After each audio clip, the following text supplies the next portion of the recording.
channel resep Mama Rica. Hari ini kita masak gulai telur kacang panjang. Berikut bahan-bahannya.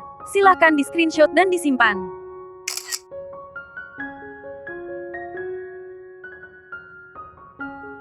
Cuci bersih tahu putih.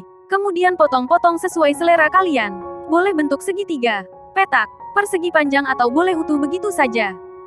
Kemudian goreng tahu sebentar saja sampai berkulit, supaya tahu tidak hancur atau pecah saat dimasukkan ke dalam kuah gulai nanti.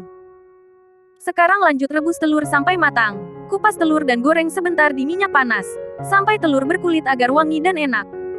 Ingat juga untuk memilih kacang panjang yang bagus. Lalu cuci bersih dan potong-potong sekitar 3-4 cm, atau sesuai selera kalian saja. Jangan lupa untuk menghaluskan bawang merah, bawang putih, kemiri, kunyit dan cabai merah. Jika tidak punya kunyit dan cabai segar, kalian bisa pakai kunyit dan sedikit cabai bubuk. Panaskan sedikit minyak, tumis bumbu halus dan daun salam sampai harum, dan tidak bau langu lagi dengan api sedang.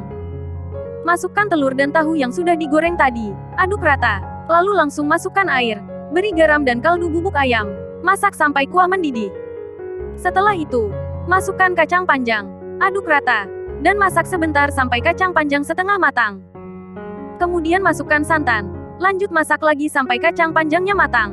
Jangan lupa sesekali kuahnya diaduk, agar santan tidak pecah. Terakhir koreksi rasa, cicipi sedikit. Jika dirasa masih kurang asin, boleh tambahkan lagi sedikit garam atau kaldu bubuk ayam, aduk rata. Kemudian matikan api, angkat dan sajikan gulai telur kacang panjang bersama dengan nasi dan makanan lainnya.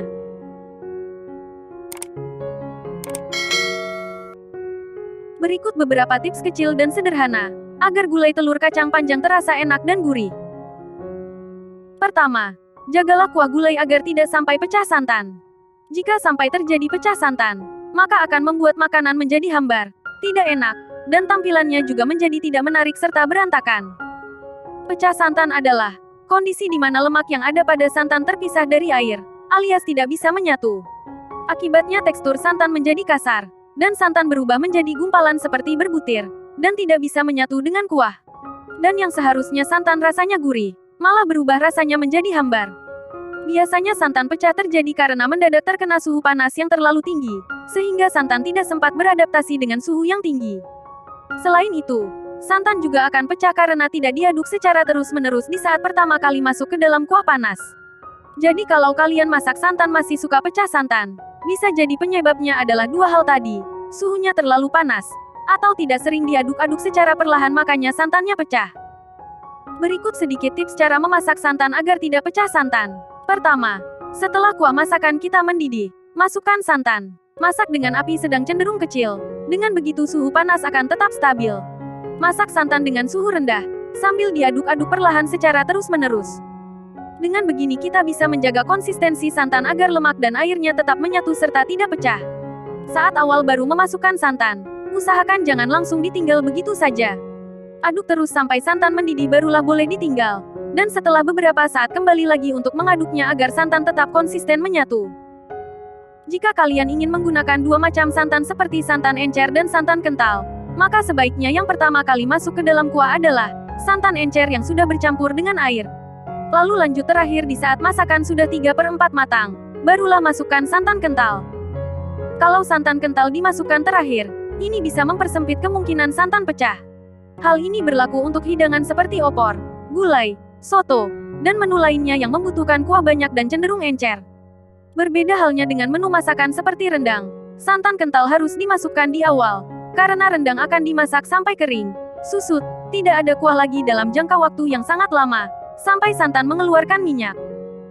Intinya, yang penting di saat santan sudah masuk ke dalam kuah, api harus dikecilkan, dan jangan tinggalkan santan begitu saja. Santan harus selalu diaduk-aduk secara perlahan, supaya tetap menyatu dan tidak pecah.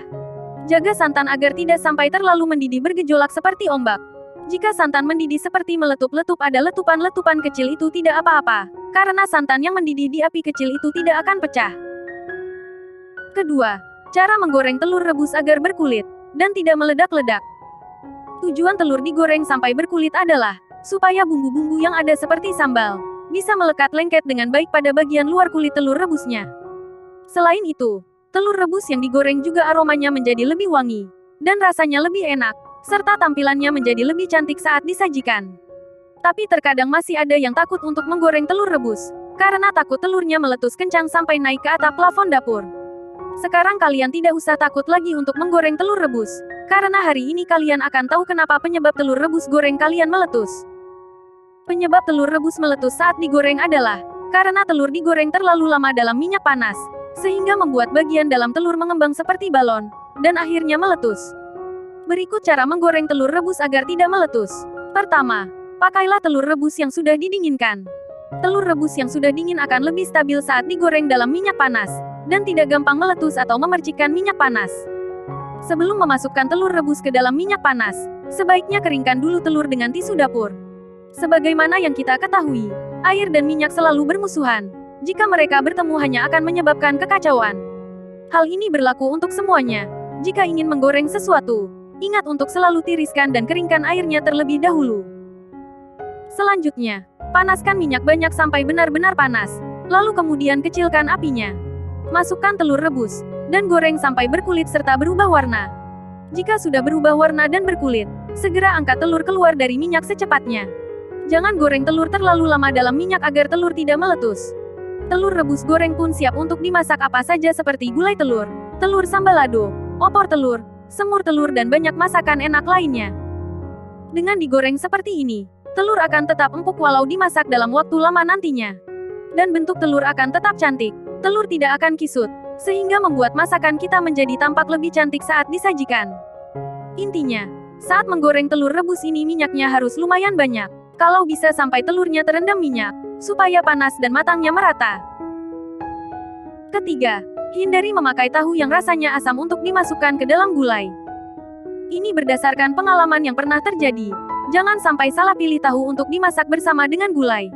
Pilihlah tahu yang wangi kedelai dan rasanya tidak asam. Tahu yang asam akan berpengaruh besar pada rasa kuah gulai nantinya, karena kuah gulai akan berubah rasanya menjadi asam. Tentu saja ini membuat gulai menjadi kurang enak. Sebaiknya pilih tahu putih yang padat, agar tahu tidak mudah pecah saat diaduk dalam kuah gulai. Tahu ada dua jenis yaitu tahu putih padat, dan tahu air atau tahu sutra. Tahu air atau tahu sutra lebih lembek dan mudah hancur daripada tahu padat, karena dalam proses pembuatannya tahu air tidak dipres keluar airnya semua. Karena lebih banyak mengandung air, biasanya tahu air lebih banyak dipakai untuk campuran sup, atau dimasak begitu saja dengan daging cincang dan disiram saus yang gurih. Dari segi rasa, tahu air rasanya lebih enak, lebih terasa wangi, dan teksturnya sangat lembut. Tetapi sayangnya karena saking lembutnya, tahu ini tidak cocok untuk digoreng. Sedangkan tahu yang padat, sangat cocok untuk dijadikan tahu goreng dan campuran masakan lainnya. Karena dalam proses pembuatannya, air dalam tahu sudah dipres sampai hampir habis, sampai tahu memadat dan tidak mudah hancur. Biasanya tahu ini cocok untuk dijadikan perkedel tahu, pepes, orak-arik, tahu goreng, tahu kukus isi daging, dan banyak hidangan lainnya. Jika dilihat dari segi gizi, tahu padat lebih banyak mengandung protein dan kalori, sedangkan tahu sutra proteinnya lebih sedikit, karena airnya lebih mendominasi. Selain mengandung banyak protein, tahu juga punya asam lemak esensial, serat, kalsium, zat besi yang bagus dan sehat untuk membangun tubuh kita. Contohnya, kandungan protein pada tahu sangat berguna untuk membangun kembali otot-otot kita yang sudah rusak, agar kembali kokoh dan semakin kuat. Kandungan serat, protein, dan isoflavon dalam tahu kedelai mampu menjaga kesehatan jantung, agar tetap sehat dan terhindar dari gangguan kesehatan. Ditambah lagi dengan kandungan kalsium dan magnesium, yang membantu untuk mengoptimalkan kesehatan tulang agar tetap kuat, padat, dan mencegah osteoporosis. Kandungan antioksidan yang ada dalam tahu, juga membantu melindungi tubuh kita dari paparan radikal bebas, yang bisa memicu kerusakan sel dan jaringan. Selain itu, tahu juga bagus untuk pertumbuhan rambut, supaya rambut tumbuh lebih sehat dan tidak rapuh. Kandungan serat yang ada dalam tahu juga membantu melancarkan sistem pencernaan. Makanan yang berserat tinggi, membantu mengontrol gerak usus agar kita terhindar dari sembelit. Begitu banyak manfaat dalam makanan yang dihasilkan oleh alam untuk kita, dan salah satunya adalah kacang kedelai yang bisa diolah menjadi tahu. Jadi mulai sekarang sebaiknya perbanyak makanan yang alami, dan kurangi makan junk food, agar kedepannya kesehatan kita tetap terjaga optimal. Apalagi bahan seperti tahu ini sangat mudah didapat di mana saja, harganya cukup terjangkau, dan mudah diolah menjadi apa saja serta rasanya enak.